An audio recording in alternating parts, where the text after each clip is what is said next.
The Imitative Arts by Adam Smith. He most perfect imitation of an object of any kind must in all cases, it is evident, be another object of the same kind, made as exactly as possible after the same model. What, for example, would be the most perfect imitation of the carpet which now lies before me? Another carpet, certainly, wrought as exactly as possible after the same pattern. But whatever might be the merit or beauty of this second carpet, it would not be supposed to derive any from the circumstance of its having been made in imitation of the first. This circumstance of its being not an original, but a copy, would even be considered as some diminution of that merit, a greater or smaller, in proportion as the object was of a nature to lay claim to a greater or smaller degree of admiration. It would not much diminish the merit of a common carpet, because in such trifling objects, which at best can lay claim to so little beauty or merit of any kind, we do not always think it worthwhile to affect originality. It would diminish a good deal that of a carpet of very exquisite workmanship. In objects of still greater importance, this exact, or as it would be called, this servile imitation, would be considered as the most unpardonable blemish.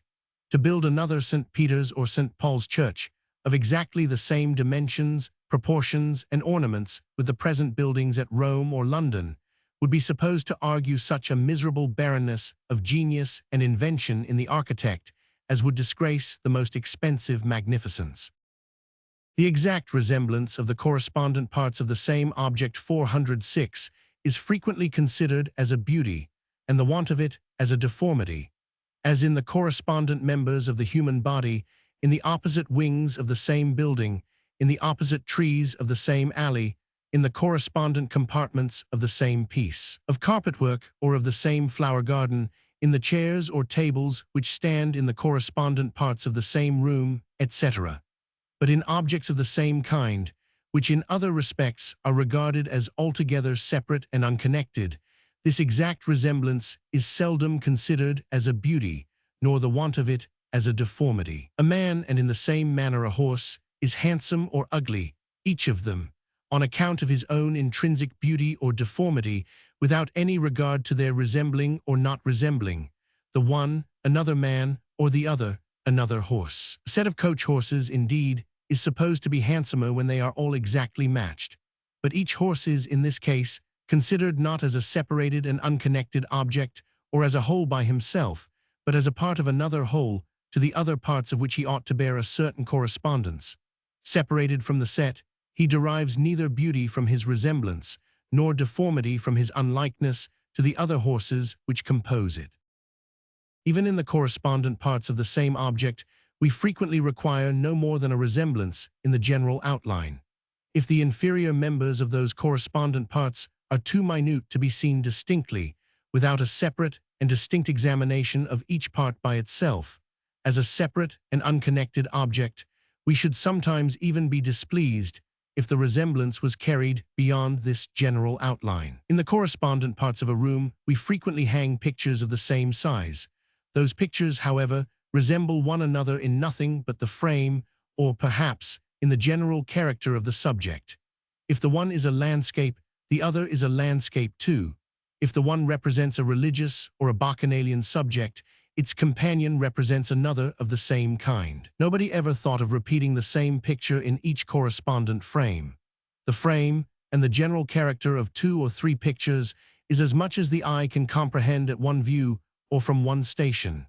Each picture, in order to be seen distinctly and understood thoroughly, must be viewed from a particular station and examined by itself as a separate and unconnected object. In a hall or portico, adorned with statues, the niches, or perhaps the pedestals, may exactly resemble one another, but the statues are always different, even the masks, which are sometimes carried upon the different keystones of the same arcade, or of the correspondent doors and windows of the same front, though they may all resemble one another in the general outline, yet each of them has always its own peculiar features and a grimace of its own. There are some Gothic buildings in which the correspondent windows resemble one another only in the general outline, and not in the smaller 407 ornaments and subdivisions.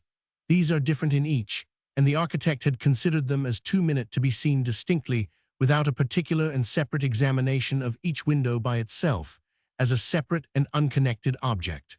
A variety of this sort, however, I think, is not agreeable. In objects which are susceptible only of a certain inferior order of beauty, such as the frames of pictures, the niches, or the pedestals of statues, and c.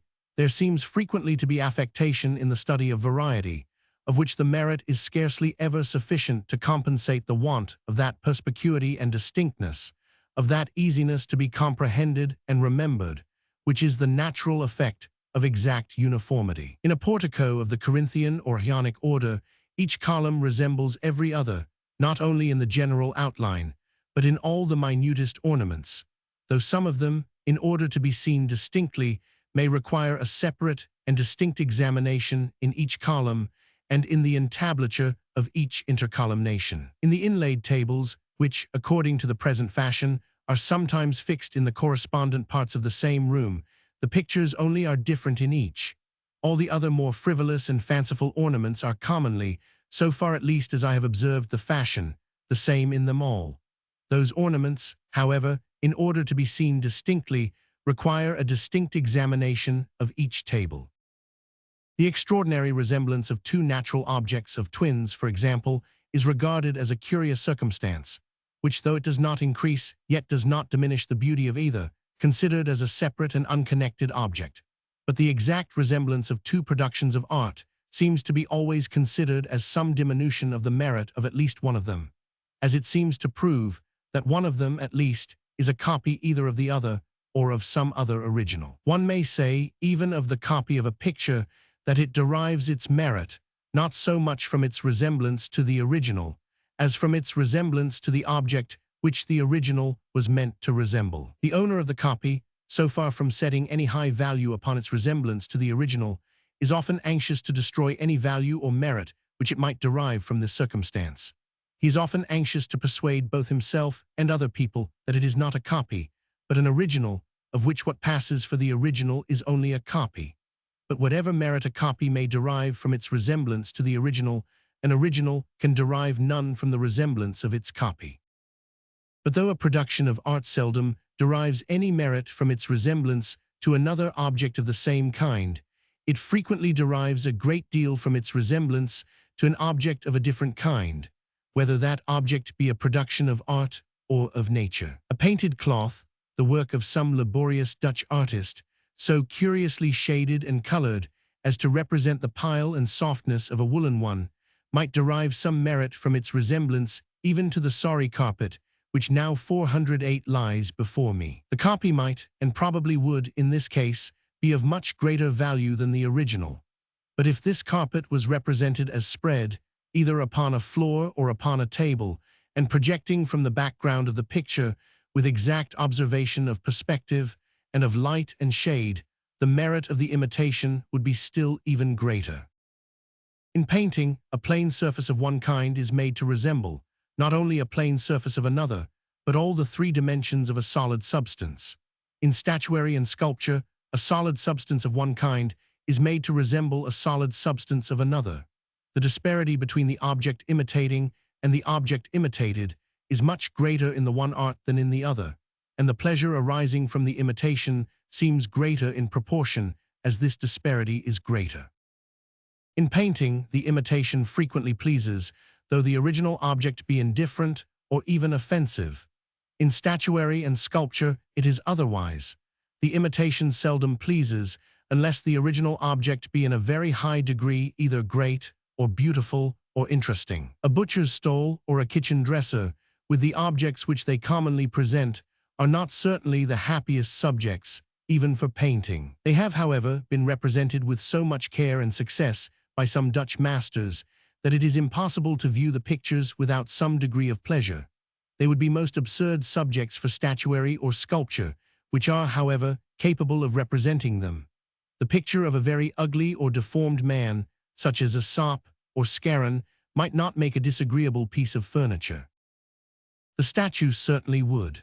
Even a vulgar ordinary man or woman, engaged in a vulgar ordinary action, like what we see with so much pleasure in the pictures of Rembrandt, would be too mean a subject for statuary. Jupiter, Hercules, and Apollo, Venus and Diana, the nymphs and the graces, Bacchus, Mercury, Antinous, and Meliga, the miserable death of Laocoon, the melancholy fate of the children of Niobe, the wrestlers, the fighting, the dying gladiator, the figures of gods and goddesses, of heroes and heroines, the most perfect forms of the human body, placed either in the noblest attitudes or in the most interesting situations which the human imagination is capable of conceiving, are the proper, and therefore have always been the favorite, subjects of statuary. That art cannot, without degrading itself, stoop to represent anything that is offensive, or mean, or even indifferent. Painting is not so disdainful, and though capable of representing the noblest objects, it can, without forfeiting its title to please, submit to imitate those of a much more humble nature. The merit of the imitation alone, and without any merit in the imitated object, is capable of supporting the dignity of painting.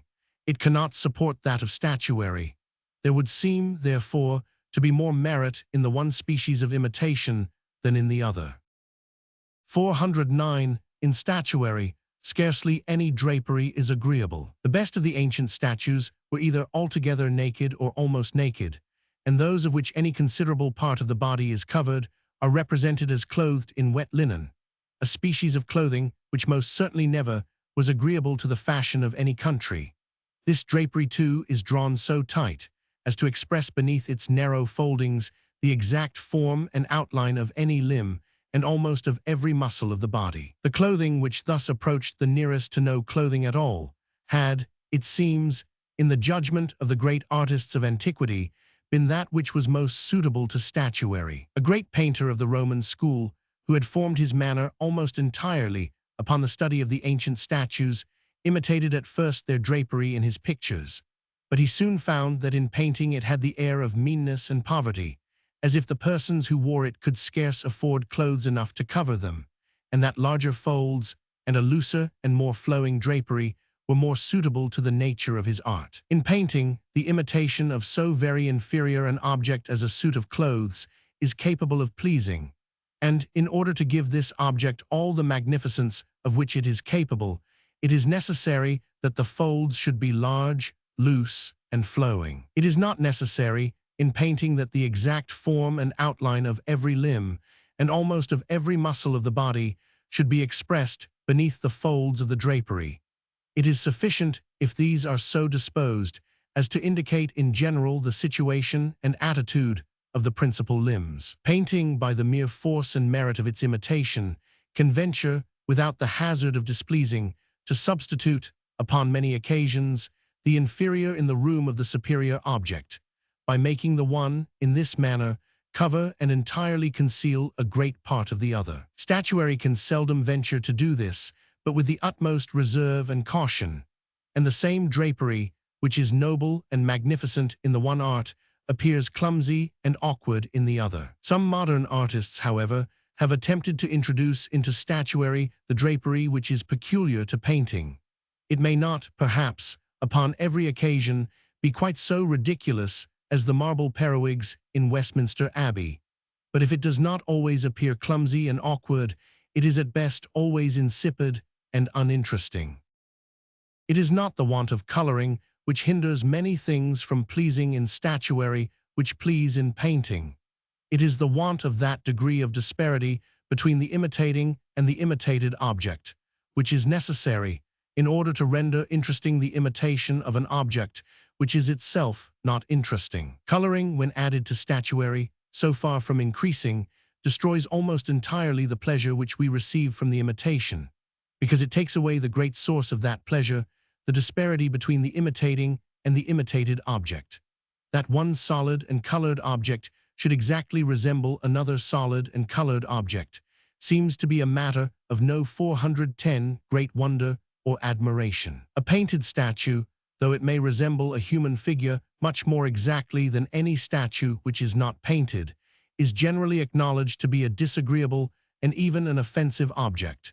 And so far are we from being pleased with this superior likeness that we are never satisfied with it. And after viewing it again and again, we always find that it is not equal to what we are disposed to imagine it might have been.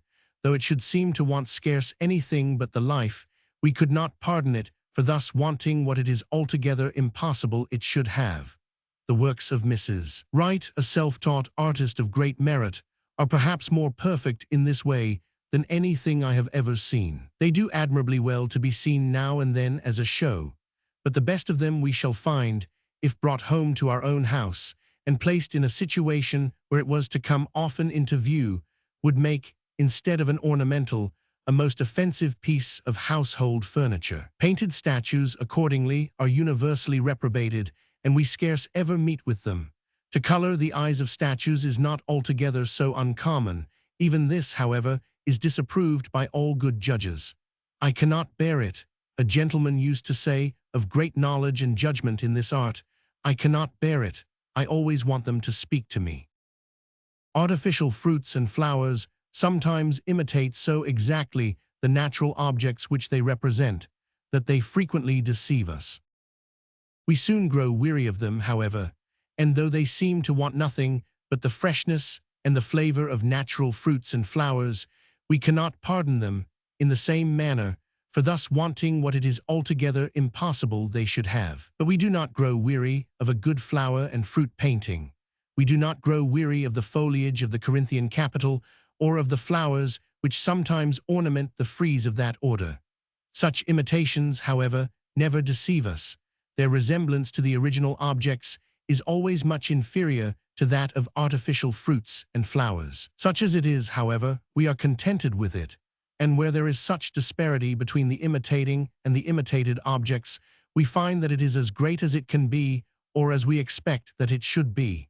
Paint that foliage and those flowers with the natural colors, and instead of pleasing more, they will please much less. The resemblance, however, will be much greater, but the disparity between the imitating and the imitated objects will be so much less that even this superior resemblance will not satisfy us. Where the disparity is so very great, on the contrary, we are often contented with the most imperfect resemblance, with the very imperfect resemblance, for example, both as to the figure and the color of fruits and flowers in shellwork. It may be observed, however, that though in sculpture the imitation of flowers and foliage pleases as an ornament of architecture, as a part of the dress which is to set off the beauty of a different and a more 411 important object, it would not please alone, or as a separate and unconnected object, in the same manner as a fruit and flower painting pleases. Flowers and foliage, how elegant and beautiful soever, are not sufficiently interesting. They have not dignity enough, if I may say so, to be proper subjects for a piece of sculpture, which is to please alone, and not to appear as the ornamental appendage of some other object. In tapestry and needlework, in the same manner as in painting, a plain surface is sometimes made to represent all the three dimensions of a solid substance. But both the shuttle of the weaver and the needle of the embroiderer are instruments of imitation so much inferior to the pencil of the painter, that we are not surprised to find a proportionable inferiority in their productions. We have all more or less experience that they usually are much inferior, and in appreciating a piece of tapestry or needlework, we never compare the imitation of either with that of a good picture, for it never could stand that comparison, but with that of other pieces of tapestry or needlework. We take into consideration not only the disparity between the imitating and the imitated object, but the awkwardness of the instruments of imitation. And if it is as well as anything that can be expected from these, if it is better than the greater part of what actually comes from them, we are often not only contented, but highly pleased.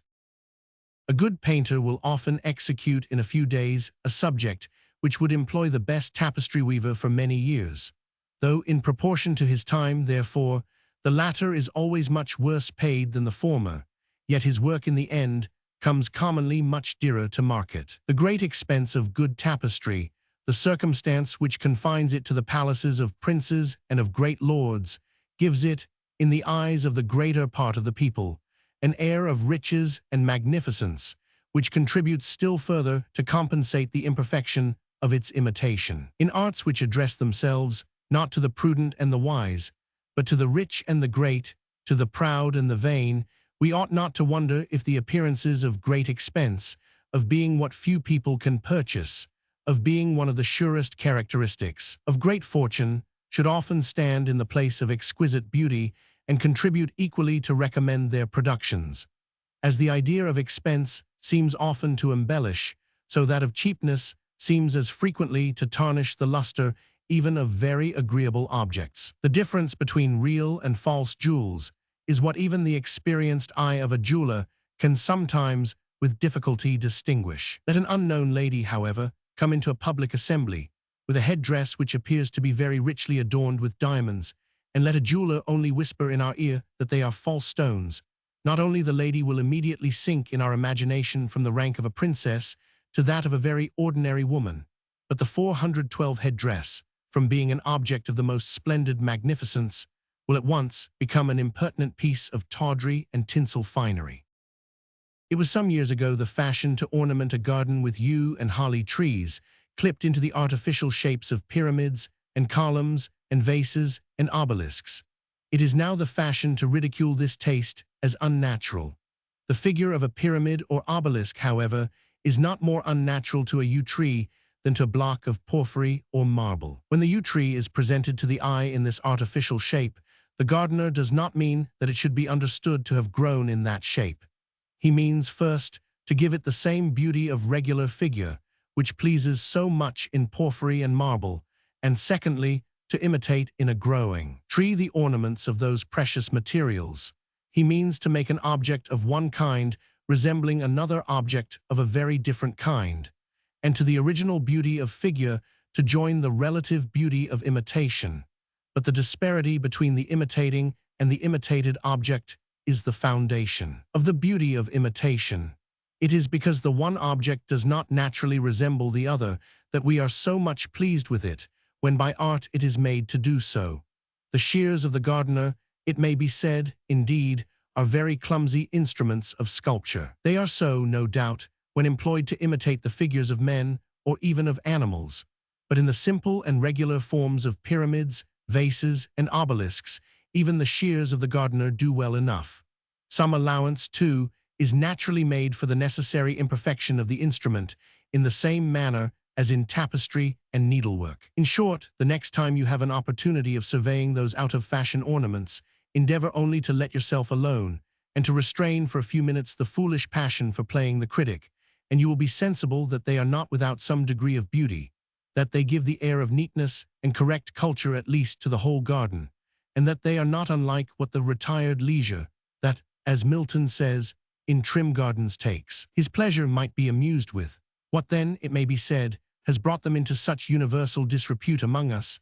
In a pyramid or obelisk of marble, we know that the materials are expensive, and that the labor which wrought them into that shape must have been still more so. In a pyramid or obelisk of yew, we know that the materials could cost very little, and the labor still less. The former are ennobled by their expense, the latter degraded by their cheapness. In the cabbage garden of a tallow chandler, we may sometimes perhaps have seen as many columns and vases and other ornaments in yew as there are in marble and porphyry at Versailles. It is this vulgarity which has disgraced them. The rich and the great, the proud and the vain will not admit into their gardens an ornament which the meanest of the people can have as well as they. The taste for these ornaments came originally from France, where, notwithstanding that 413 inconstancy of fashion with which we sometimes reproach the natives of that country, it still continues in good repute. In France, the condition of the inferior ranks of people is seldom so happy as it frequently is in England, and you will there seldom find even pyramids and obelisks of yew in the garden of a tallow chandler. Such ornaments, not having in that country been degraded by their vulgarity, have not yet been excluded from the gardens of princes and lords. The works of the great masters in statuary and painting, it is to be observed, never produce their effect by deception. They never are, and it never is intended that they should be, mistaken for the real objects which they represent. Painted statuary may sometimes deceive an inattentive eye. Proper statuary never does. The little pieces of perspective in painting, which it is intended should please by deception, represent always some very simple, as well as insignificant, objects. A roll of paper, for example, or the steps of a staircase, in the dark corner of some passage or gallery. They are generally the works, too, of some very inferior artists. After being seen once, and producing the little surprise which it is meant they should excite, together with the mirth which commonly accompanies it, they never please more, but appear to be ever after insipid and tiresome. The proper pleasure which we derive from those two imitative arts, so far from being the effect of deception, is altogether incompatible with it. That pleasure is founded altogether upon our wonder at seeing an object of one kind represent so well an object of a very different kind, and upon our admiration of the art which surmounts so happily that disparity which nature had established between them. The nobler works of statuary and painting appear to us a sort of wonderful phenomena, differing in this respect from the wonderful phenomena of nature, that they carry, as it were, their own explication along with them, and demonstrate, even to the eye, the way and manner in which they are produced. The eye, even of an unskillful spectator, immediately discerns, in some measure, how it is that a certain modification of figure in statuary and of brighter and darker colors in painting can represent, with so much truth and vivacity, the actions, passions, and behavior of men, as well as a great variety of other objects. The pleasing wonder of ignorance is accompanied with the still more pleasing satisfaction of science. We wonder and are amazed at the effect, and we are pleased ourselves and happy to find that we can comprehend, in some measure, how that wonderful effect is produced upon us. A good looking-glass represents the objects which are set before it with much more truth and vivacity than either statuary or painting. But though the science of optics may explain to the understanding, the looking-glass itself does not at all demonstrate to the eye how this effect is brought about. It may excite the wonder of ignorance, and in a clown who had never beheld a looking-glass before, I have seen that wonder rise almost to rapture and ecstasy, but it cannot give the satisfaction of science. In all looking-glasses, the effects are produced by the same means, applied exactly in the same manner. In every different statue and picture the effects are produced, though by similar, yet not by the same means, and those means too are applied in a different manner in each. Every good statue and picture is a fresh wonder, which at the same time carries, in some measure, its own explication along with it. After a little use and experience, all looking-glasses cease to be wonders altogether, and even the ignorant become so familiar with them as not to think that their effects require any explication. A looking-glass, besides, can represent only present objects, and when the wonder is once fairly over, we choose, in all cases, rather to contemplate the substance than to gaze at the shadow. One's own face becomes then the most agreeable object which a looking-glass can represent to us, and the only object which we do not soon grow weary with looking at. It is the only present object of which we can see only the shadow.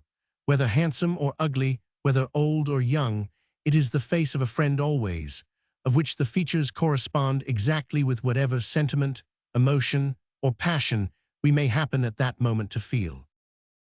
In statuary, the means by which the wonderful effect is brought about appear more simple and obvious than in painting, where the disparity between the imitating and the imitated object being much greater, the art which can conquer that greater disparity appears evidently, and almost to the eye, to be founded upon a much deeper science, or upon principles much more abstruse and profound. Even in the meanest subjects, we can often trace with pleasure the ingenious means by which painting surmounts this disparity. But we cannot do this in statuary, because the disparity not being so great, the means do not appear so ingenious. And it is upon this account that in painting we are often delighted with the representation of many things, which in statuary would appear insipid and not worth the looking at. It ought to be observed, however, that though in statuary the art of imitation appears, in many respects, inferior to what it is in painting, yet, in a room ornamented with both statues and pictures of nearly equal merit, we shall generally find that the statues draw off our eye from the pictures. There is generally but one or little more than one point of view from which a picture can be seen with advantage, and it always presents to the eye precisely the same object. There are many different points of view from which a statue may be seen with equal advantage, and from each it presents a different object. There is more variety in the pleasure which we receive from a good statue than in that which we receive from a good picture, and one statue may frequently be the subject of many good pictures or drawings, all different 415 from one another. The shadowy relief and projection of a picture, besides, is much flattened and seems almost to vanish away altogether when brought into comparison with the real and solid body which stands by it. How nearly soever these two arts may seem to be akin, they accord so very ill with one another that their different productions ought, perhaps, scarce ever to be seen together. The pleasures which arise from the gratification of the bodily appetites, there seem to be none more natural to man than music and dancing. In the progress of art and improvement, they are perhaps the first and earliest pleasures of his own invention, for those which arise from the gratification of the bodily appetites cannot be said to be his own invention. No nation has yet been discovered so uncivilized as to be altogether without them. It seems even to be amongst the most barbarous nations that the use and practice of them is both most frequent and most universal, as among the Negroes of Africa and the savage tribes of America. In civilized nations, the inferior ranks of people have very little leisure, and the superior ranks have many other amusements. Neither the one nor the other, therefore, can spend much of their time in music and dancing. Among savage nations, the great body of the people have frequently great intervals of leisure, and they have scarce any other amusement. They naturally, therefore, spend a great part of their time in almost the only one they have. What the ancients called rhythmus, what we call time or measure, is the connecting principle of those two arts, music consisting in a succession of a certain sort of sounds, and dancing in a succession of a certain sort of steps, gestures, and motions, regulated according to time or measure, and thereby formed into a sort of whole or system, which in the one art is called a song or tune, and in the other a dance, the time or measure of the dance corresponding always exactly with that of the song or tune which accompanies and directs it. 1. The author's observations on the affinity between music, dancing, and poetry are annexed to the end of part III of this essay. The human voice, as it is always the best, so it would naturally be the first and earliest of all musical instruments. In singing, or in its first attempts towards singing, it would naturally employ sounds as similar as possible to those which it had been accustomed to. That is, it would employ words of some kind or other, pronouncing them only in time and measure, and generally with a more melodious tone than had been usual in common conversation. Those words, however, might not, and probably would not, for a long time have any meaning, but might resemble the syllables which we make use of in fal fang, or the 416 derry down down of our common ballads, and serve only to assist the voice in forming sounds proper to be modulated into melody, and to be lengthened or shortened according to the time and measure of the tune. This rude form of vocal music, as it is by far the most simple and obvious, so it naturally would be the first and earliest. In the succession of ages, it could not fail to occur that in room of those unmeaning or musical words, if I may call them so, might be substituted words which expressed some sense or meaning, and of which the pronunciation might coincide as exactly with the time and measure of the tune, as that of the musical words had done before. Hence the origin of verse or poetry. The verse would for a long time be rude and imperfect. When the meaning words fell short of the measure required, they would frequently be eked out with the unmeaning ones, as is sometimes done in our common ballads. When the public ear came to be so refined as to reject, in all serious poetry, the unmeaning words altogether, there would still be a liberty assumed of altering and corrupting, upon many occasions, the pronunciation of the meaning ones, for the sake of accommodating them to the measure. The syllables which composed them would, for this purpose, sometimes be improperly lengthened, and sometimes improperly shortened, and though no unmeaning words were made use of, yet an unmeaning syllable would sometimes be stuck to the beginning, to the end, or into the middle of a word. All these expedients we find frequently employed in the verses even of Chaucer, the father of the English poetry. Many ages might pass away before verse was commonly composed with such correctness that the usual and proper pronunciation of the words alone, and without any other artifice, subjected the voice to the observation of a time and measure, of the same kind with the time and measure of the science of music. The verse would naturally express some sense which suited the grave or gay, the joyous or melancholy humor of the tune which it was sung to. Being as it were blended and united with that tune, it would seem to give sense and meaning to what otherwise might not appear to have any, or at least any which could be clearly understood without the accompaniment of such an explication. A pantomime dance may frequently answer the same purpose, and by representing some adventure in love or war, may seem to give sense and meaning to music, which might not otherwise appear to have any. It is more natural to mimic, by gestures and motions, the adventures of common life, than to express them in verse or poetry. The thought itself is more obvious, and the execution is much more easy. If this mimicry was accompanied by music, it would of its own accord, and almost without any intention of doing so, accommodate, in some measure, its different steps and movements to the time and measure of the tune, especially if the same person both sung the tune 417 and performed the mimicry, as is said to be frequently the case among savage nations of Africa and America. Pantomime dancing might in this manner serve to give a distinct sense and meaning to music many ages before the invention, or at least before the common use of poetry.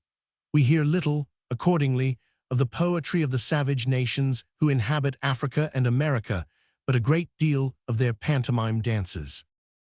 Poetry, however, is capable of expressing many things fully and distinctly, which dancing either cannot represent at all, or can represent but obscurely and imperfectly, such as the reasonings and judgments of the understanding, the ideas, fancies, and suspicions of the imagination, the sentiments, emotions, and passions of the heart. In the power of expressing a meaning with clearness and distinctness, dancing is superior to music, and poetry to dancing. Of those three sister arts, which originally, perhaps, went always together, and which at all times go frequently together, there are two which can subsist alone, and separate from their natural companions, and one which cannot. In the distinct observation of what the ancients called rhythmus, of what we call time and measure, consists the essence both of dancing and of poetry or verse, or the characteristical quality which distinguishes the former from all other motion and action, and the latter from all other discourse. But concerning the proportion between those intervals and divisions of duration which constitute what is called time and measure, the ear, it would seem, can judge with much more precision than the eye, and poetry, in the same manner as music, addresses itself to the ear, whereas dancing addresses itself to the eye. In dancing, the rhythmus, the proper proportion, the time and measure of its motions cannot distinctly be perceived unless they are marked by the more distinct time and measure of music. It is otherwise in poetry. No accompaniment is necessary to mark the measure of good verse. Music and poetry, therefore, can each of them subsist alone. Dancing always requires the accompaniment of music. It is instrumental music which can best subsist apart and separate from both poetry and dancing. Vocal music, though it may, and frequently does, consist of notes which have no distinct sense or meaning, yet naturally calls for the support of poetry. But music, married to immortal verse, as Milton says, or even to words of any kind which have a distinct sense or meaning, is necessarily and essentially imitative. Whatever be the meaning of those words, though, like many of the songs of ancient Greece, as well as some of those of more modern times, they may express merely some maxims of prudence and morality, or may contain merely the simple narrative of some important event. Yet even in such didactic and historical songs, there will still be imitation. There will still be a thing of one kind, which by art is made to 418 resemble a thing of a very different kind. There will still be music imitating discourse. There will still be rhythmus and melody, shaped and fashioned into the form either of a good moral counsel or of an amusing and interesting story. In this first species of imitation, which being essential to, is therefore inseparable from, all such vocal music, there may be, and there commonly is, added a second. The words may, and commonly do, express the situation of some particular person, and all the sentiments and passions which he feels from that situation. It is a joyous companion who gives vent to the gaiety and mirth with which wine, festivity, and good company inspire him. It is a lover who complains, or hopes, or fears, or despairs. It is a generous man who expresses either his gratitude for the favors or his indignation at the injuries which may have been done to him. It is a warrior who prepares himself to confront danger and who provokes or desires his enemy. It is a person in prosperity who humbly returns thanks for the goodness, or one in affliction who with contrition implores the mercy and forgiveness of that invisible power to whom he looks up as the director of all the events of human life. The situation may comprehend not only one, but two, three, or more persons. It may excite in them all either similar or opposite sentiments. What is a subject of sorrow to one, being an occasion of joy and triumph to another, and they may all express, sometimes separately and sometimes together, the particular way in which each of them is affected, as in a duo, trio, or a chorus. All this it may, and it frequently has been said, is unnatural, nothing being more so than to sing when we are anxious to persuade, or in earnest to express any very serious purpose. But it should be remembered that to make a thing of one kind resemble another thing of a very different kind is the very circumstance which, in all the imitative arts, constitutes the merits of imitation, and that to shape, and as it were to bend, the measure and the melody of music, so as to imitate the tone and the language of counsel and conversation, the accent and the style of emotion and passion, is to make a thing of one kind resemble another thing of a very different kind. The tone and the movements of music, though naturally very different from those of conversation and passion, may, however, be so managed as to seem to resemble them. On account of the great disparity between the imitating and the imitated object, the mind in this, as in the other cases, cannot only be contented, but delighted, and even charmed and transported, with such an imperfect resemblance as can be had. Such imitative music, therefore, when sung to words which explain and determine its meaning, may frequently appear to be a very perfect imitation. It is upon this account that even the incomplete music of a recitative seems to express sometimes all the sedateness and composure of serious but calm discourse, and sometimes all the 419 exquisite sensibility of the most interesting passion. The more complete music of an air is still superior, and in the imitation of the more animated passions has one great advantage over every sort of discourse, whether prose or poetry, which is not sung to music. In a person who is either much depressed by grief or enlivened by joy, who is strongly affected either with love or hatred, with gratitude or resentment, with admiration or contempt, there is commonly one thought or idea which dwells upon his mind, which continually haunts him, which, when he has chased it away, immediately returns upon him, and which in company makes him absent and inattentive. He can think but of one object, and he cannot repeat to them that object so frequently as it recurs upon him. He takes refuge in solitude, where he can with freedom either indulge the ecstasy or give way to the agony of the agreeable or disagreeable passion which agitates him, and where he can repeat to himself, which he does sometimes mentally and sometimes even aloud, and almost always in the same words, the particular thought which either delights or distresses him. Neither prose nor poetry can venture to imitate those almost endless repetitions of passion. They may describe them as I do now, but they dare not imitate them. They would become most insufferably tiresome if they did.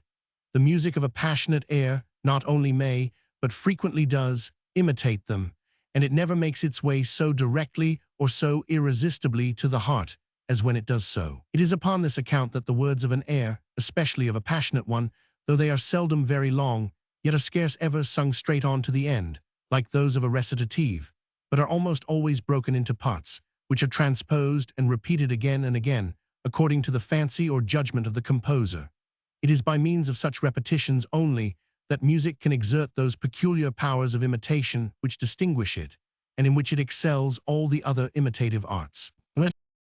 Poetry and eloquence, it has accordingly been often observed, produce their effect always by a connected variety and succession of different thoughts and ideas, but music frequently produces its effects by a repetition of the same idea and the same sense, expressed in the same, or nearly the same, combination of sounds, though at first perhaps it may make scarce any impression upon us, yet by being repeated again and again, it comes at last gradually, and by little and little, to move, to agitate, and to transport us. To these powers of imitating, music naturally, or rather necessarily, joins the happiest choice in the objects of its imitation. The sentiments and passions which music can best imitate are those which unite and bind men together in society. the social, the decent, the virtuous, the interesting and affecting, the amiable and agreeable, the awful and respectable, the noble, elevating, and commanding passions. Grief and distress are interesting and affecting. Humanity and compassion, joy and admiration are amiable and agreeable. Devotion is awful and respectable. The generous contempt of danger, the honorable indignation at injustice are noble, elevating, and commanding. But it is these and such like passions which music is fittest for imitating, and which it in fact most frequently imitates. They are, if I may say so, all musical passions. Their natural tones are all clear, distinct, and almost melodious, and they naturally express themselves in a language which is distinguished by pauses at regular and almost equal intervals, and which, upon that account, can more easily be adapted to the regular returns of the correspondent periods of a tune. The passions, on the contrary, which drive men from one another, the unsocial, the hateful, the indecent, the vicious passions, cannot easily be imitated by music. The voice of furious anger, for example, is harsh and discordant. Its periods are all irregular, sometimes very long and sometimes very short, and distinguished by no regular pauses. The obscure and almost inarticulate grumblings of black malice and envy, the screaming outcries of dastardly fear, the hideous growlings of brutal and implacable revenge, are all equally discordant. It is with difficulty that music can imitate any of those passions, and the music which does imitate them is not the most agreeable. A whole entertainment may consist, without any impropriety, of the imitation of the social and amiable passions. It would be a strange entertainment which consisted altogether in the imitation of the odious and the vicious. A single song expresses almost always some social, agreeable, or interesting passion. In an opera, the unsocial and disagreeable are sometimes introduced, but it is rarely, and as discords are introduced into harmony, to set off by their contrast the superior beauty of the opposite passions. What Plato said of virtue, that it was of all beauties the brightest, may with some sort of truth be said of the proper and natural objects of musical imitation. They are either the sentiments and passions, in the exercise of which consist both the glory and the happiness of human life, or they are those from which it derives its most delicious pleasures and most enlivening joys, or, at the worst and the lowest, they are those by which it calls upon our indulgence and compassionate assistance to its unavoidable weaknesses, distresses, and misfortunes. To the merit of its imitation, and to that of its happy choice in the objects which it imitates, the great merits of statuary and painting, music joins another peculiar and exquisite merit of its own. Statuary and painting cannot be said to add any new beauties of their own to the beauties of nature which they imitate. They may assemble a greater number of those beauties and group them in a more agreeable manner than they are commonly, or perhaps ever, to be found in nature. It may perhaps be true, what the artists are so very fond of telling us, that no woman ever equaled, in all the parts of her body, the beauty of the Venus of Medicis, nor any man that of the Apollo of Belvedere. But they must allow, surely, that there is no particular 421 beauty in any part or feature of those two famous statues, which is not at least equaled, if not much excelled, by what is to be found in many living subjects. But music, by arranging, and as it were bending to its own time and measure, whatever sentiments and passions it expresses, not only assembles and groups, as well as statuary and painting, the different beauties of nature which it imitates, but it clothes them, besides, with a new and an exquisite beauty of its own. It clothes them with melody and harmony, which, like a transparent mantle, far from concealing any beauty, serve only to give a brighter color, a more enlivening luster, and a more engaging grace to every beauty which they enfold. To these two different sorts of imitation, to that general one, by which music is made to resemble discourse, and to that particular one, by which it is made to express the sentiments and feelings with which a particular situation inspires a particular person, there is frequently joined a third. The person who sings may join to this double imitation of the singer the additional imitation of the actor, and express, not only by the modulation and cadence of his voice, but by his countenance, by his attitudes, by his gestures, and by his motions, the sentiments and feelings of the person whose situation is painted in the song. Even in private company, Though a song may sometimes perhaps be said to be well sung, it can never be said to be well performed unless the singer does something of this kind, and there is no comparison between the effect of what is sung coldly from a music book at the end of a harpsichord and of what is not only sung, but acted with proper freedom, animation, and boldness. An opera actor does no more than this, and an imitation which is so pleasing and which appears even so natural in private society ought not to appear forced, unnatural, or disagreeable upon the stage. In a good opera actor, not only the modulations and pauses of his voice, but every motion and gesture, every variation, either in the air of his head or in the attitude of his body, correspond to the time and measure of music. They correspond to the expression of the sentiment or passion which the music imitates, and that expression necessarily corresponds to this time and measure. Music is as it were the soul which animates him, which informs every feature of his countenance, and even directs every movement of his eyes. Like the musical expression of a song, his action adds to the natural grace of the sentiment or action which it imitates, a new and peculiar grace of its own. The exquisite and engaging grace of those gestures and motions, of those airs and attitudes which are directed by the movement, by the time and measure of music. This grace heightens and enlivens that expression.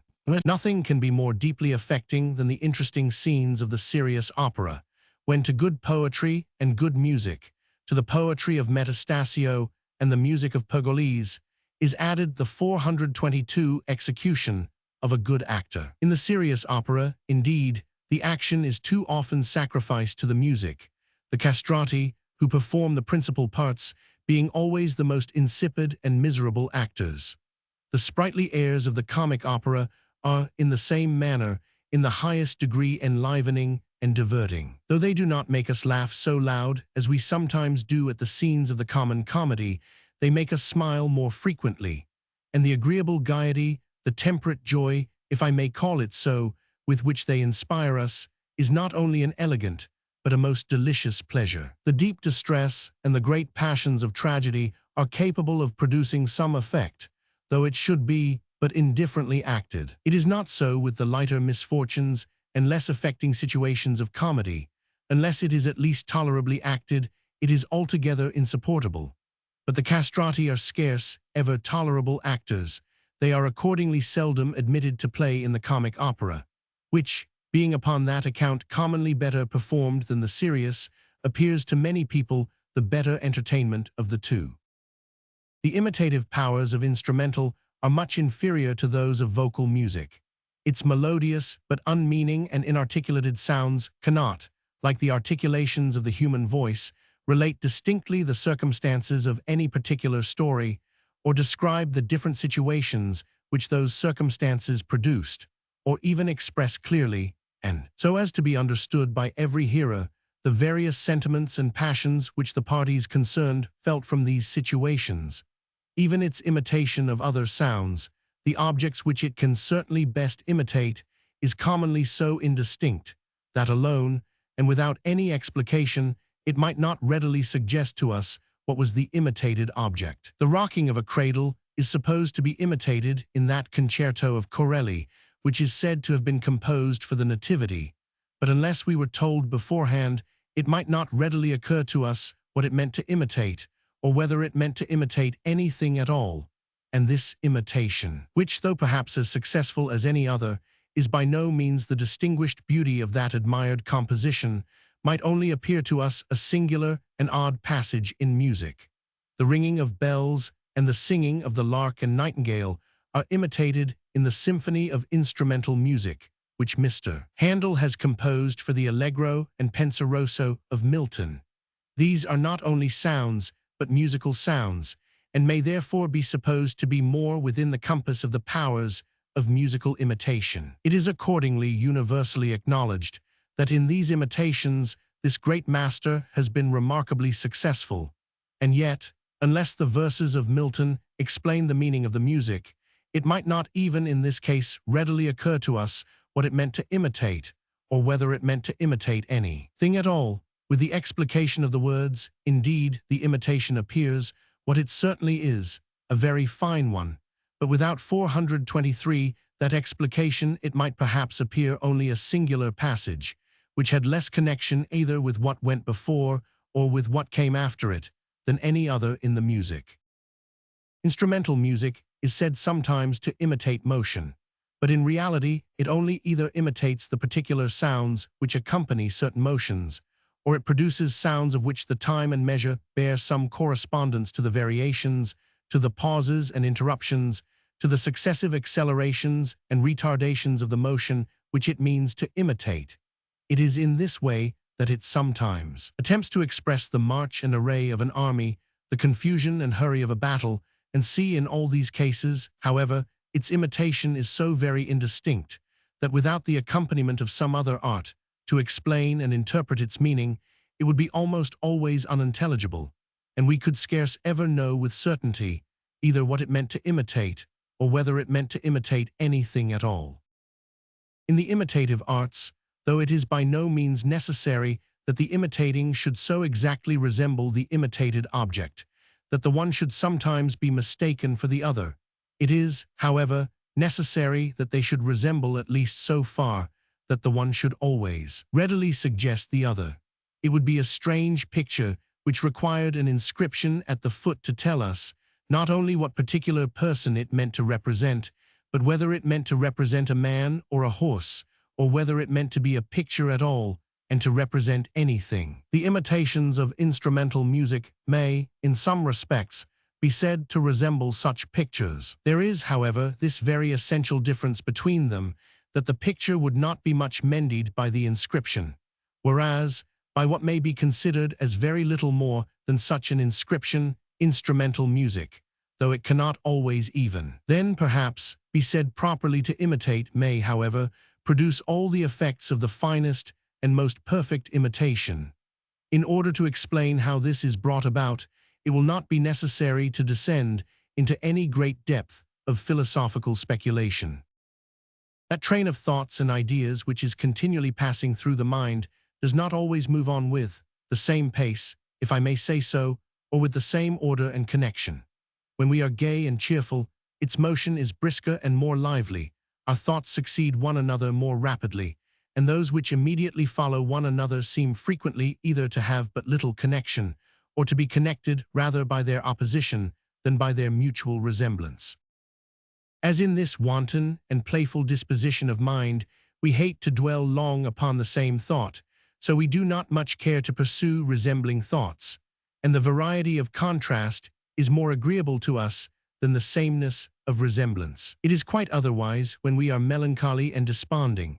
We then frequently find ourselves haunted, as it were, by some thought which we would gladly chase away, but 424 which constantly pursues us, and which admits no followers, attendants, or companions, but such as are of its own kindred and complexion. A slow succession of resembling or closely connected thoughts is the characteristic of this disposition of mind. A quick succession of thoughts, frequently contrasted, and in general very slightly connected, is the characteristic of the other. What may be called the natural state of the mind, the state in which we are neither elated nor dejected, the state of sedateness, tranquility, and composure, holds a sort of middle place between those two opposite extremes. Our thoughts may succeed one another more slowly and with a more distinct connection than in the one, but more quickly and with a greater variety than in the other. Acute sounds are naturally gay, sprightly, and enlivening. Grave sounds solemn, awful, and melancholy. There seems too to be some natural connection between acuteness in tune and quickness in time or succession, as well as between gravity and slowness. An acute sound seems to fly off more quickly than a grave one. The treble is more cheerful than the bass. Its notes likewise commonly succeed one another more rapidly. But instrumental music, by a proper arrangement, by a quicker or slower succession of acute and grave, of resembling and contrasted sounds, can not only accommodate itself to the gay, the sedate, or the melancholy mood, but if the mind is so far vacant as not to be disturbed by any disorderly passion, it can, at least for the moment, and to a certain degree, produce every possible modification of each of those moods or dispositions. We all readily distinguish the cheerful, the gay, and the sprightly music from the melancholy, the plaintive, and the affecting, and both these from what holds a sort of middle place between them, the sedate, the tranquil, and the composing. And we are all sensible that in the natural and ordinary state of the mind, music can, by a sort of incantation, soothe and charm us into some degree of that particular mood or disposition which accords with its own character and temper. In a concert of instrumental music, the attention is engaged with pleasure and delight to listen to a combination of the most agreeable and melodious sounds, which follow one another, sometimes with a quicker and sometimes with a slower succession, and in which those that immediately follow one another sometimes exactly or nearly resemble, and sometimes contrast with one another in tune, in time, and in order of arrangement, the mind being thus successively occupied by a train of objects, of which the nature, succession, and connection correspond, sometimes to the gay, sometimes to the tranquil, and sometimes to the melancholy mood or disposition. It is itself successively led into each of those moods or dispositions, and is thus brought into a sort of harmony or concord with the music which so agreeably engages its attention. 425. It is not, however, by imitation properly that instrumental music produces this effect. Instrumental music does not imitate, as vocal music, as painting, or as dancing would imitate a gay, a sedate, or a melancholy person.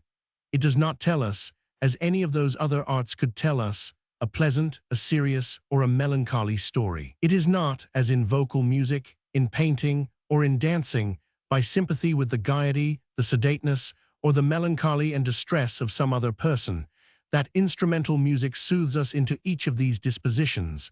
It becomes itself a gay, a sedate, or a melancholy object, and the mind naturally assumes the mood or disposition which at the time corresponds to the object which engages its attention. Whatever we feel from instrumental music is an original and not a sympathetic feeling. It is our own gaiety, sedateness, or melancholy, not the reflected disposition of another person. When we follow the winding alleys of some happily situated and well laid out garden, we are presented with a succession of landscapes, which are sometimes gay, sometimes gloomy, and sometimes calm and serene. If the mind is in its natural state, it suits itself to the objects which successively present themselves, and varies in some degree its mood, and present humor with every variation of the scene. It would be improper, however, to say that those scenes imitated the gay, the calm, or the melancholy mood of the mind. They may produce in their turn each of those moods, but they cannot imitate any of them. Instrumental music, in the same manner, though it can excite all those different dispositions, cannot imitate any of them. There are no two things in nature more perfectly disparate than sound and sentiment, and it is impossible by any human power to fashion the one into anything that bears any real resemblance to the other. This power of exciting and varying the different moods and dispositions of the mind, which instrumental music really possesses to a very considerable degree, has been the principal source of its reputation for those great imitative powers which have been ascribed to it.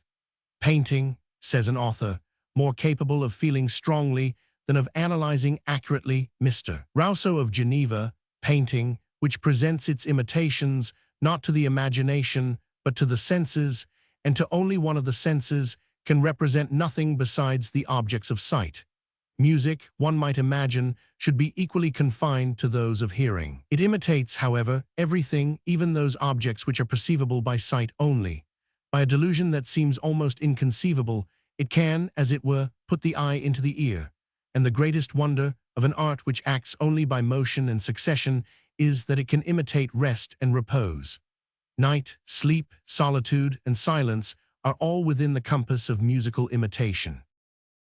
Though all nature should be asleep, the person who contemplates it is awake, and the art of the musician consists in substituting, in the room of an 426 image of what is not the object of hearing, that of the movements which its presence would excite in the mind of the spectator.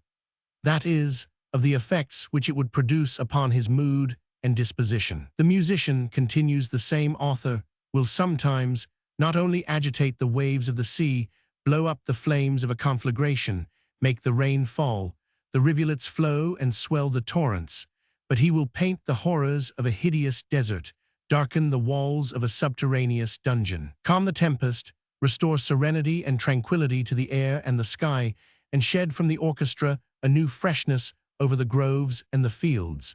He will not directly represent any of these objects, but he will excite in the mind the same movements which it would feel from seeing them.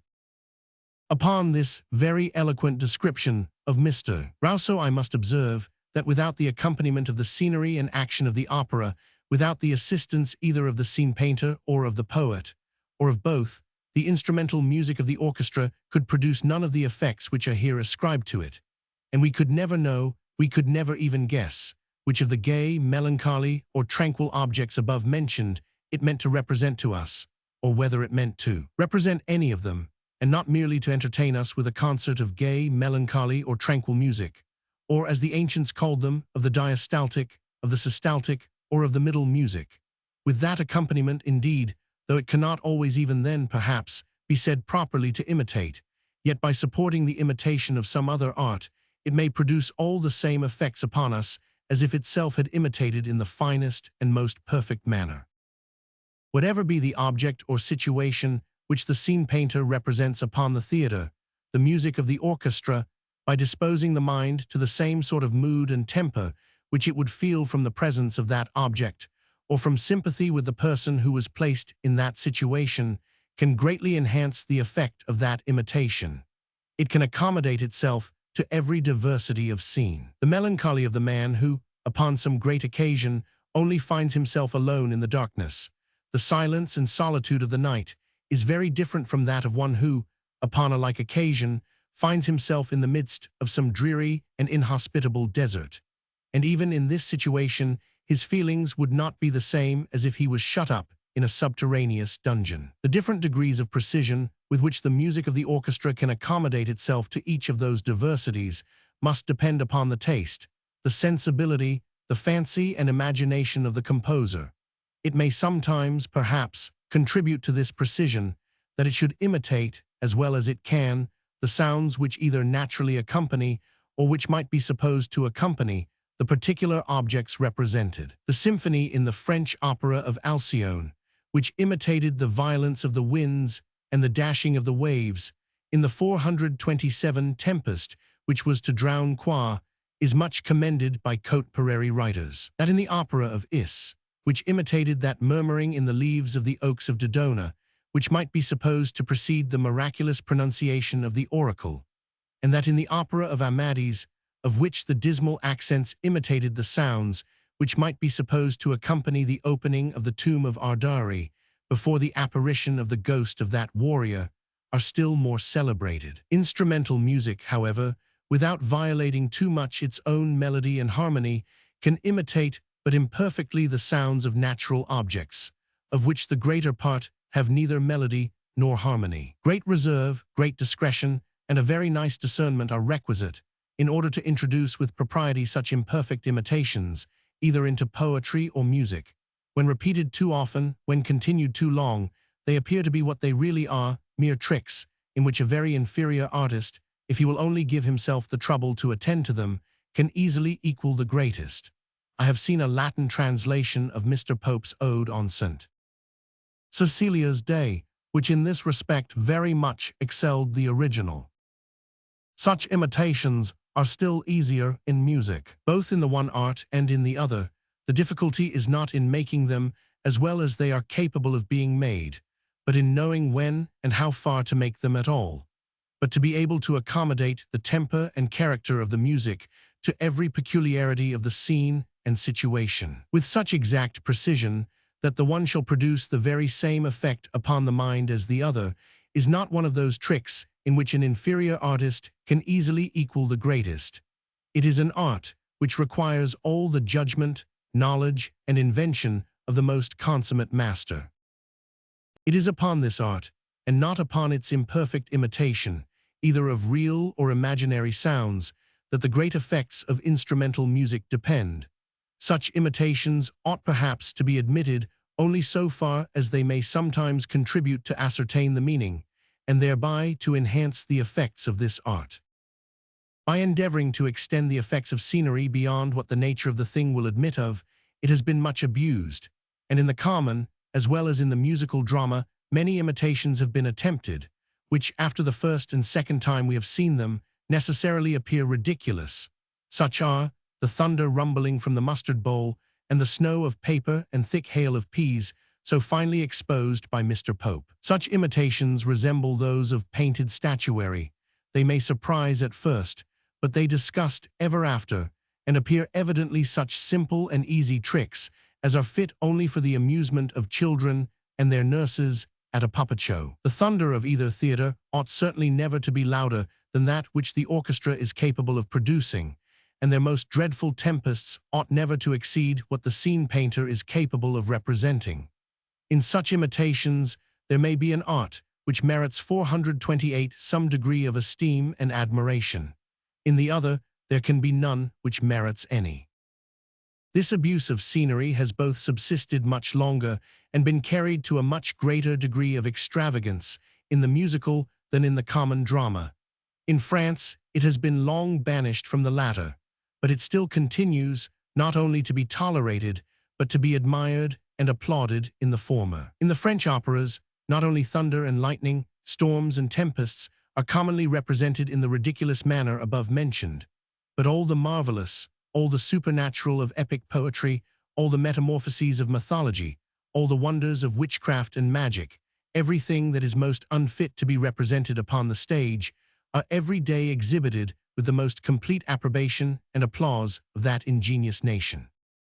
The music of the orchestra producing upon the audience nearly the same effect which a better and more artful imitation would produce, hinders them from feeling, at least in its full force, the ridicule of those childish and awkward imitations which necessarily abound in that extravagant scenery. And in reality such imitations, though no doubt ridiculous everywhere, yet certainly appear somewhat less so in the musical than they would in the common drama. The Italian opera, before it was reformed by Apostolo, Zeno, and Metastasio, was in this respect equally extravagant, and was upon that account the subject of the agreeable raillery of Mr. Addison in several different papers of The Spectator. Even since that reformation it still continues to be a rule that the scene should change at least with every act, and the unity of place never was a more sacred law in the common drama than the violation of it has become in the musical. The latter seems in reality to require both a more picturesque and a more varied scenery than is at all necessary for the former. In an opera, as the music supports the effect of the scenery, so the scenery often serves to determine the character and to explain the meaning of the music. It ought to vary therefore as that character varies. The pleasure of an opera, besides, is in its nature more a sensual pleasure than that of a common comedy or tragedy. The latter produce their effect principally by means of the imagination. In the closet, accordingly, their effect is not much inferior to what it is upon the stage. But the effect of an opera is seldom very great in the closet.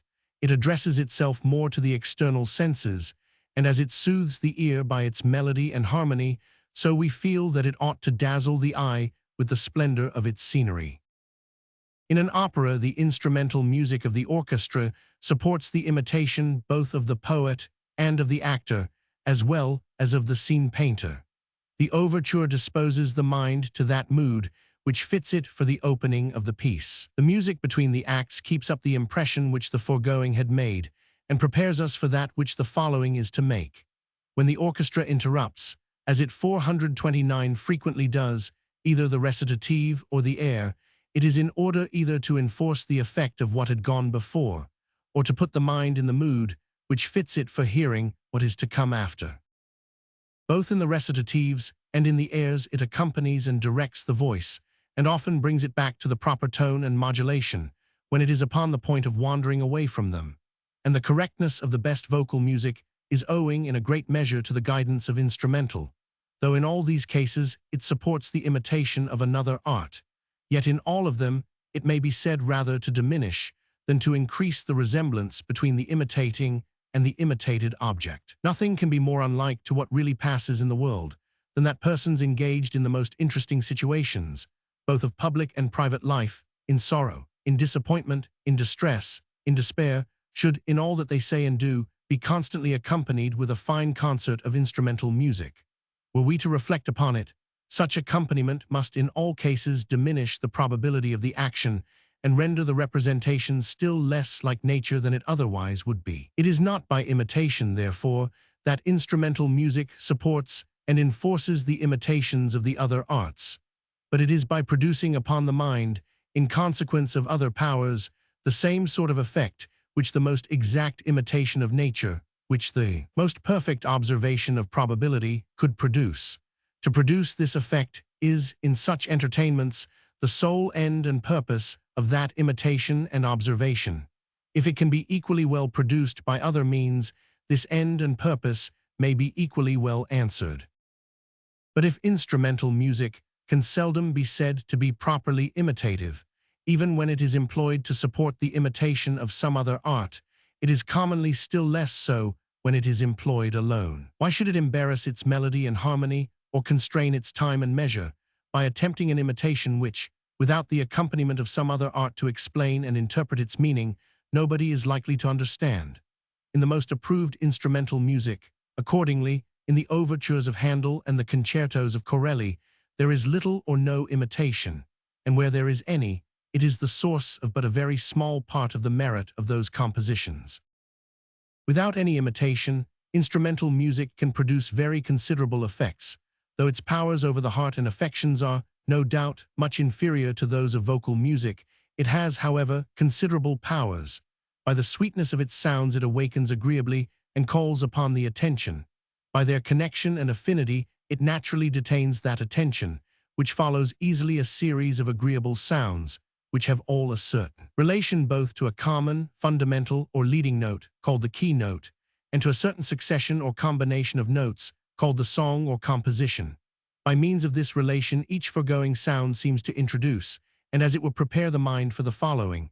By its 430 rhythmus, by its time and measure, it disposes that succession of sounds into a certain arrangement, which renders the whole more easy to be comprehended and remembered. Time and measure are to instrumental music what order and method are to discourse. They break it into proper parts and divisions, by which we are enabled both to remember better what is gone before, and frequently to foresee somewhat of what is to come after. We frequently foresee the return of a period which we know must correspond to another which we remember to have gone before. And according to the saying of an ancient philosopher and musician, the enjoyment of music arises partly from memory and partly from foresight. When the measure, after having been continued so long as to satisfy us, changes to another, that variety, which thus disappoints, becomes more agreeable to us than the uniformity which would have gratified our expectation. But without this order and method, we could remember very little of what had gone before, and we could foresee still less of what was to come after, and the whole enjoyment of music would be equal to little more than the effect of the particular sounds which rung in our ears at every particular instant. By means of this order and method it is, during the progress of the entertainment, equal to the effect of all that we remember and of all that we foresee, and at the conclusion of the entertainment, to the combined and accumulated effect of all the different parts of which the whole was composed. A well-composed concerto of instrumental music, by the number and variety of the instruments, by the variety of the parts which are performed by them, and the perfect concord or correspondence of all these different parts, by the exact harmony or coincidence of all the different sounds which are heard at the same time, and by that happy variety of measure which regulates the succession of those which are heard at different times, presents an object so agreeable, so great, so various, and so interesting, that alone, and without suggesting any other object, either by imitation or otherwise, it can occupy, and as it were fill up, completely the whole capacity of the mind, so as to leave no part of its attention vacant for thinking of anything else. In the contemplation of that immense variety of agreeable and melodious sounds, arranged and digested, both in their coincidence and in their succession, into so complete and regular a system, the mind in reality enjoys not only a very great sensual, but a very high intellectual pleasure, not unlike that which it derives from the contemplation of a great system in any other science. A full concerto of such instrumental music not only does not require, but it does not admit of any accompaniment. A song or a dance, by demanding an attention which we have not to spare, would disturb, instead of heightening, the effect of the music. They may often very properly succeed, but they cannot accompany it. That music seldom means to tell any particular story or to imitate any 431 particular event, or in general to suggest any particular object, distinct from that combination of sounds of which itself is composed. Its meaning, therefore, may be said to be complete in itself, and to require no interpreters to explain it. What is called the subject of such music is merely, as has already been said, a certain leading combination of notes, to which it frequently returns, and to which all its digressions and variations bear a certain affinity. It is altogether different from what is called the subject of a poem or a picture, which is always something which is not either in the poem or in the picture, or something distinct from that combination, either of words on the one hand or of colors on the other, of which they are respectively composed. The subject of a composition of instrumental music is part of that composition. The subject of a poem or picture is part of neither. The effect of instrumental music upon the mind has been called its expression. In the feeling, it is frequently not unlike the effect of what is called the expression of painting, and is sometimes equally interesting. But the effect of the expression of painting arises always from the thought of something which, though distinctly and clearly suggested by the drawing and coloring of the picture, is altogether different from that drawing and coloring. It arises sometimes from sympathy with, sometimes from antipathy and aversion to, the sentiments, emotions, and passions which the countenance, the action, the air and attitude of the persons represented suggest. The melody and harmony of instrumental music, on the contrary, do not distinctly and clearly suggest anything that is different from that melody and harmony. Whatever effect it produces is the immediate effect of that melody and harmony, and not of something else which is signified and suggested by them. They in fact signify and suggest nothing. It may be proper to say that the complete art of painting, the complete merit of a picture, is composed of three distinct arts or merits: that of drawing, that of coloring, and that of expression. But to say, as Mr. Addison does, that the complete art of a musician, the complete merit of a piece of music, is composed or made up of three distinct arts or merits, that of melody, that of harmony, and that of expression, is to say that it is made up of melody and harmony, and of the immediate and necessary effect of melody and harmony. The division is by no means logical. Expression in painting is not the necessary effect, either of good drawing or of good coloring, or of both together. A picture may be both finely drawn and finely colored, and yet have very little expression. But that effect upon the mind, which is called expression in music, is the immediate and necessary effect of good melody. In the power of producing this effect consists the essential characteristic which distinguishes such melody from what is bad or indifferent. Harmony may enforce the effect of good melody, but without good melody, the most skillful harmony can produce no effect, which deserves the name 432 of expression.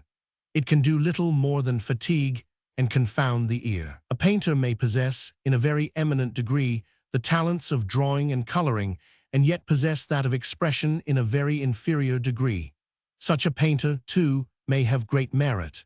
In the judgment of Dupiles, even the celebrated Titian was a painter of this kind. But to say that a musician possessed the talents of melody and harmony in a very eminent degree, and that of expression in a very inferior one, would be to say that in his works the cause was not followed by its necessary and proportionable effect. A musician may be a very skillful harmonist, and yet be defective in the talents of melody, air, and expression.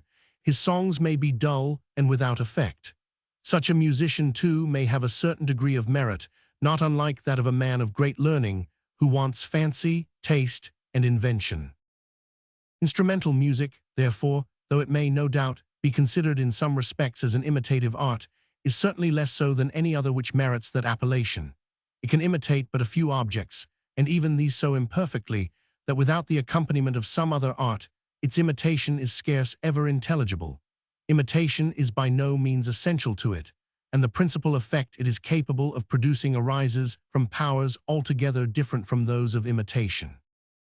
The imitative powers of dancing are much superior to those of instrumental music, and are at least equal, perhaps superior, to those of any other art. Like instrumental music, however, it is not necessarily or essentially imitative, and it can produce very agreeable effects without imitating anything.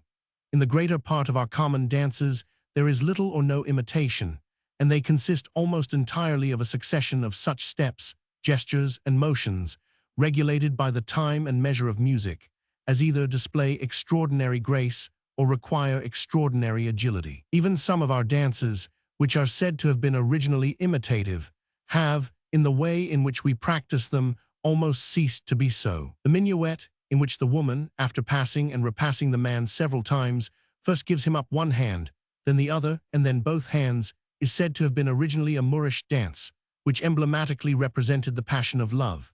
Many of my readers may have frequently danced this dance, and in the opinion of all who saw them, with great grace and propriety, though neither they nor the spectators once thought of the allegorical meaning which it originally intended to express.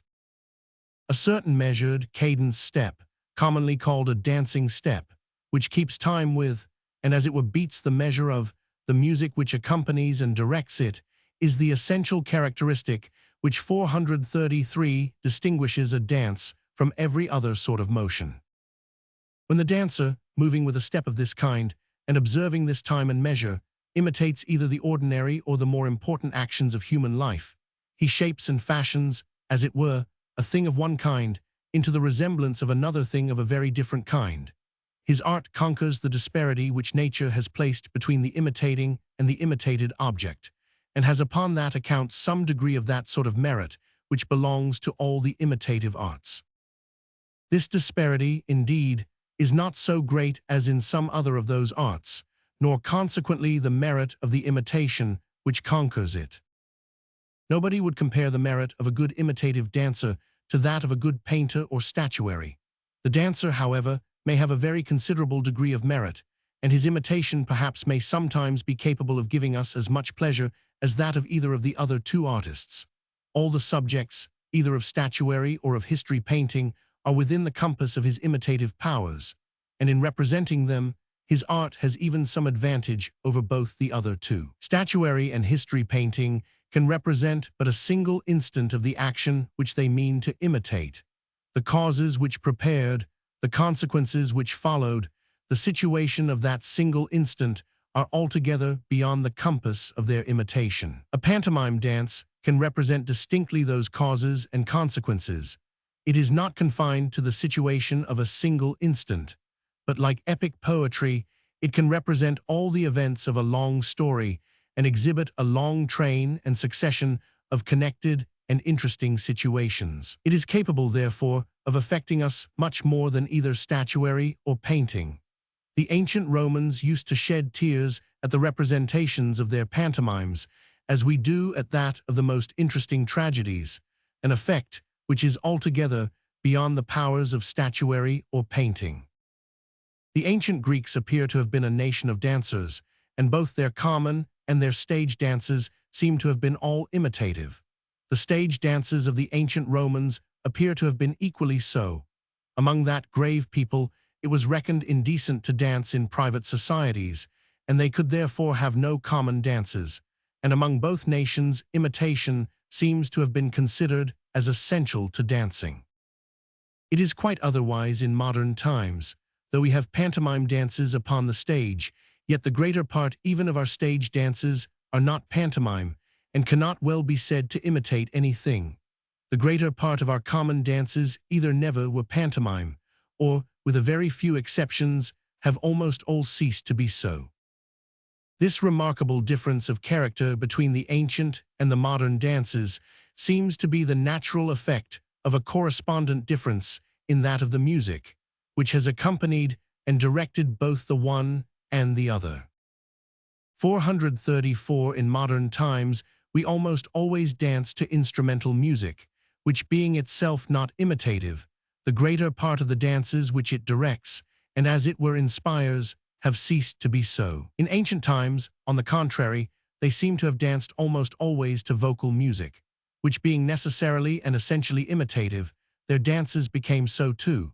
The ancients seem to have had little or nothing of what is properly called instrumental music, or of music composed not to be sung by the voice, but to be played upon instruments, and both their wind and stringed instruments seem to have served only as an accompaniment and direction to the voice. In the country it frequently happens that a company of young people take a fancy to dance, though they have neither fiddler nor piper to dance to. A lady undertakes to sing while the rest of the company dance.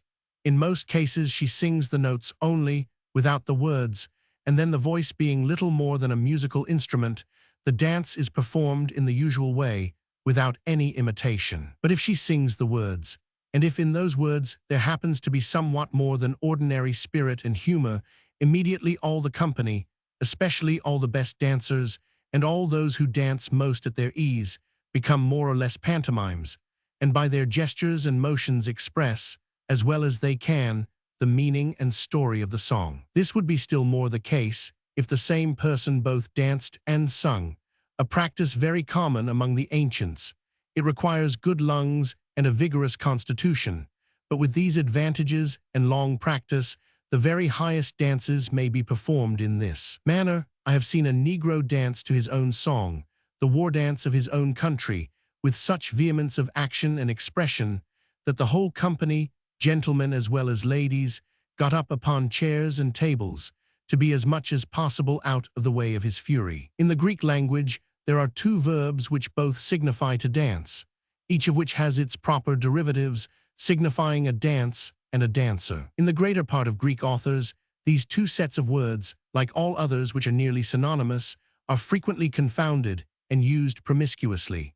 According to the best critics, however, in strict propriety, one of these verbs signifies to dance and sing at the same time, or to dance to one's own music, the other to dance without singing, or to dance to the music of other people. There is said, too, to be a correspondent difference in the signification of their respective derivatives. In the choruses of the ancient Greek tragedies, consisting sometimes of more than 50 persons, some piped and some sung, but all danced, and danced to their own muse. I end the second part of the preceding essay. I have mentioned the connection between the two arts of music and dancing, formed by the rhythmus, as the ancients termed it, or, as we call it, the tune or measure that equally regulates both. It is not, however, every sort of step, gesture, or motion of which the correspondence with the tune or measure of music will constitute a dance. It must be a step, gesture, or motion of a particular sort. In a good opera actor, not only the modulations and pauses of his voice, but every motion and gesture, every variation, either in the air of his head or in the attitude of his body, correspond to the time and measure of music. The best opera actor, however, is not, according to the language of any country in Europe, understood to dance, yet in the performance of his part, he makes use of what is called the stage step, but even this step is not understood to be a dancing step. Though the eye of the most ordinary spectator readily distinguishes between what is called a dancing step and any other step, gesture, or motion, yet it may not perhaps be very easy to express what it is which constitutes this distinction. To ascertain exactly the precise limits at which the one species begins and the other ends, or to give an accurate definition of this very frivolous matter, might perhaps require more thought and attention than the very small importance of the subject may seem to deserve. Were I, however, to attempt to do this, I should observe that though in performing any ordinary action, in walking, for example, from the one end of the room to the other, a person may show both grace and agility, yet if he betrays the least intention of showing either, he is sure of offending more or less, and we never fail to accuse him of some degree of vanity and affectation. In the performance of any such ordinary action, every person wishes to appear to be solely occupied about the proper purpose of the action. If he means to show either grace or agility, he is careful to conceal that meaning, and he is very seldom successful in doing so. He offends, however, just in proportion as he betrays it, and he almost always betrays it. In dancing, on the contrary, every person professes, and avows, as it were, the intention of displaying some degree either of grace or of agility, or of both.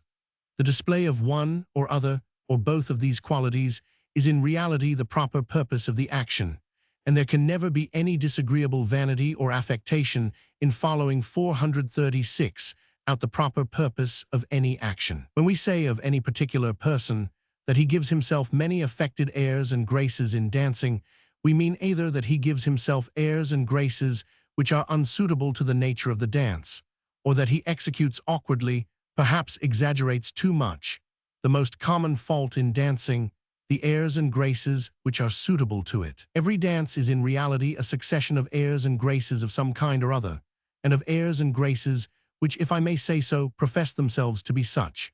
The steps, gestures, and motions which, as it were, avow the intention of exhibiting a succession of such airs and graces are the steps, the gestures, and the motions which are peculiar to dancing, and when these are performed to the time and the measure of music, they constitute what is properly called a dance. But though every sort of step, gesture, or motion, even though performed to the time and measure of music, will not alone make a dance, yet almost any sort of sound, provided it is repeated with a distinct rhythmus or according to a distinct time and measure, though without any variation as to gravity or acuteness, will make a sort of music, no doubt indeed, an imperfect one. Drums, cymbals, and so far as I have observed, all other instruments of percussion have only one note. This note, however, when repeated with a certain rhythmus or according to a certain time and measure, and sometimes, in order to mark more distinctly that time and measure, with some little variation as to loudness and lowness, though without any, as to acuteness and gravity, does certainly make a sort of music, which is frequently far from being disagreeable, and which even sometimes produces considerable effects. The simple note of such instruments, it is true, is generally a very clear, or what is called a melodious, sound. It does not, however, seem indispensably necessary that it should be so. The sound of the muffled drum, when it beats the dead march, is far from being either clear or melodious, and yet it certainly produces a species of music which is sometimes affecting. Even in the performance of the most humble of all artists, of the man who drums upon the table with his fingers, we may sometimes distinguish the measure, and perhaps a little of the humor, of some favorite song, and we must allow that even he makes some sort of music. Without a proper step and motion, the observation of tune alone will not make a dance. Time alone, without tune, will make some sort of music.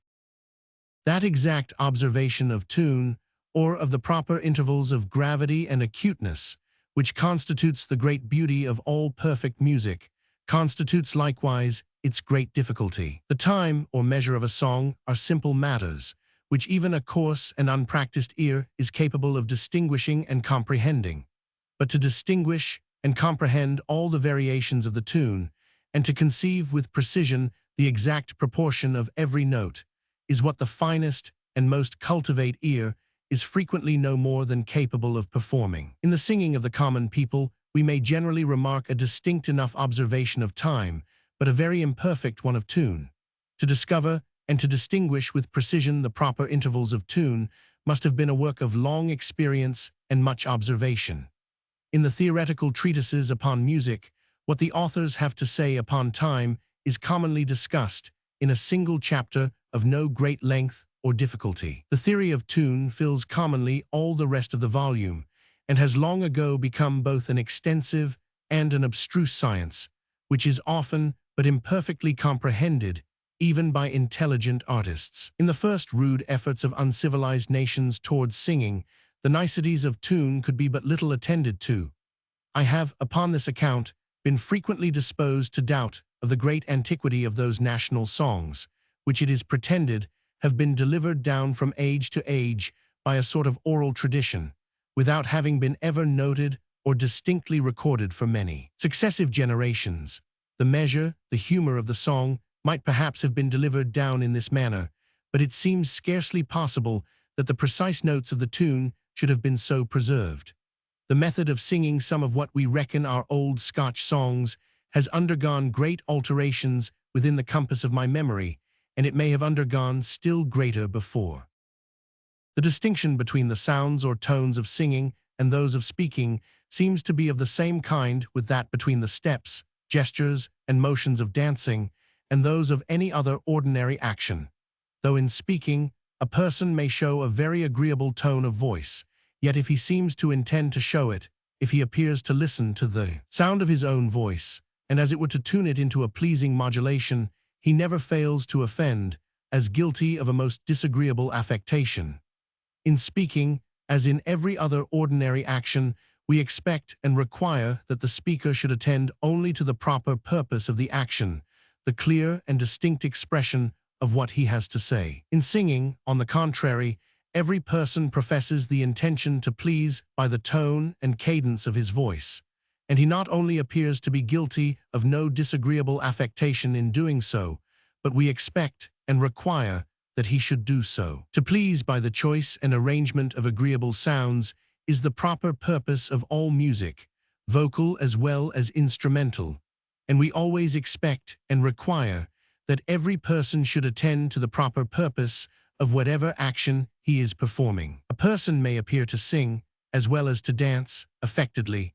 He may endeavor to please by sounds and tones which are unsuitable to the nature of the song, or he may dwell too much on those which are suitable to it, or in some other way he may show an overweening conceit of his own abilities beyond what seems to be warranted by his performance. The disagreeable affectation appears 438 to consist always, not in attempting to please by a proper, but by some improper modulation of the voice. It was early discovered that the vibrations of chords or strings, which either in their lengths, or in their densities, or in their degrees of tension, bear a certain proportion to one another, produce sounds which correspond exactly, or, as the musicians say, are the unisons of those sounds or tones of the human voice which the ear approves of. In singing, this discovery has enabled musicians to speak with distinctness and precision concerning the musical sounds or tones of the human voice. They can always precisely ascertain what are the particular sounds or tones which they mean, by ascertaining what are the proportions of the strings of which the vibrations produce the unisons of those sounds or tones. What are called the intervals, that is, the differences in point of gravity and acuteness between the sounds or tones of a singing voice, are much greater and more distinct than those of the speaking voice. Though the former, therefore, can be measured and appreciated by the proportions of chords or strings, the latter cannot. The nicest instruments cannot express the extreme minuteness of these intervals. The heptamered of Mr. Sauveur could express an interval so small as the seventh part of what is called a comma, the smallest interval that is admitted in modern music. Yet even this instrument, we are informed by Mr. Duclos, could not express the minuteness of the intervals in the pronunciation of the Chinese language. Of all the languages in the world, that of which the pronunciation is said to approach the nearest to singing, or in which the intervals are said to be the greatest. As the sounds or tones of the singing voice, therefore, can be ascertained or appropriated, while those of the speaking voice cannot. The former are capable of being noted or recorded, while the latter are not.